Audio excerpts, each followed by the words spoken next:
Halo semua, salam sejahtera Malaysia. Tuan-tuan dan puan-puan yang amat dihormati semua, selamat datang ke channel Fels Lifestyle. Terima kasih kerana masih setia bersama di dalam channel ini. Berkaitan dengan pilihan raya kecil Kuala Kubu Baharu yang diadakan 11 Mei.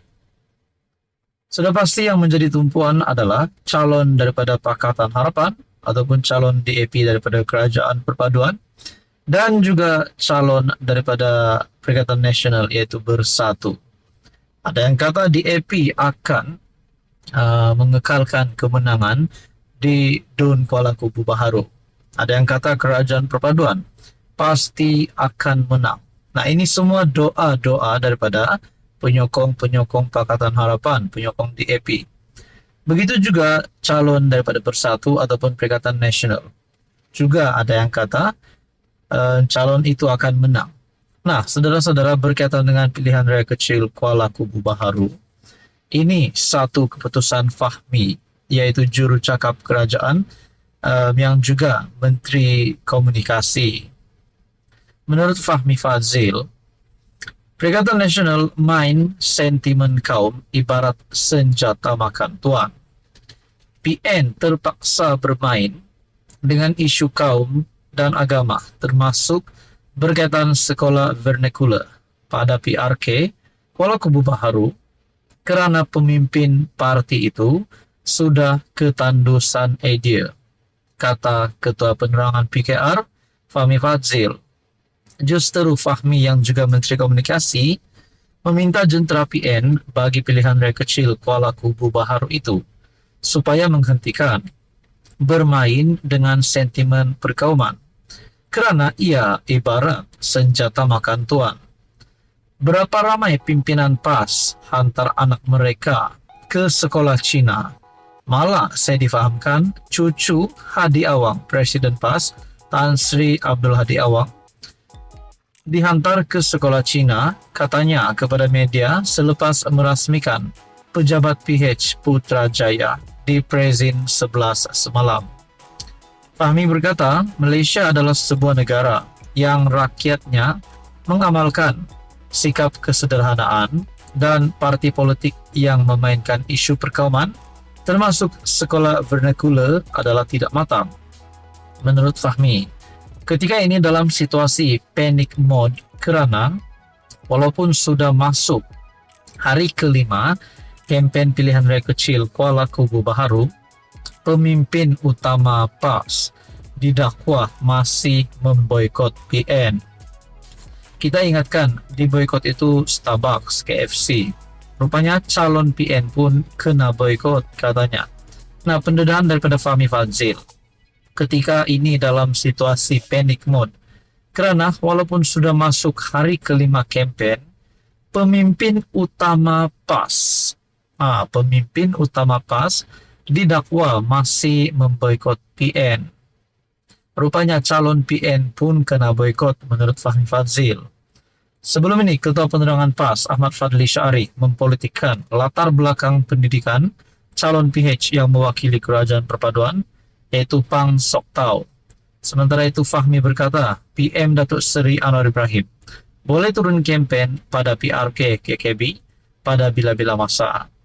Beliau berkata, dakwaan pembangkang kononnya Anwar memboikot PRK KKB adalah tidak masuk akal, kerana PM sendiri yang tanda tangan watika pelantikan calon PH dan turun ke KKB dengan MB Selangor Datuk Seri Amiruddin Syari dalam program Jamuan Raya pada 26 April. Perdana Menteri boleh turun bila-bila masa, katanya. Pada PRK berkenaan, PANG ditentang oleh 3 pencabarnya, iaitu Khairul Azhari, Perikatan Nasional, Hafizah Zainuddin, Parti Rakyat Malaysia, dan Nyau Keshin Bebas. PRK itu diadakan susulan kematian penyandangnya, Lee Ki Hyong 58, pada 21 Mac lepas. SPR menetapkan 11 Mei sebagai hari mengundi, manakala pengundian awal pada 7 Mei. Nah, saudara-saudara, berkaitan dengan isu ini, apa komen Anda?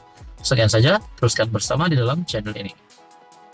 Halo semua, salam sejahtera Malaysia. Tuan-tuan dan puan-puan yang amat dihormati, Selamat datang ke channel Fels Lifestyle. Terima kasih karena masih setia bersama di dalam channel ini.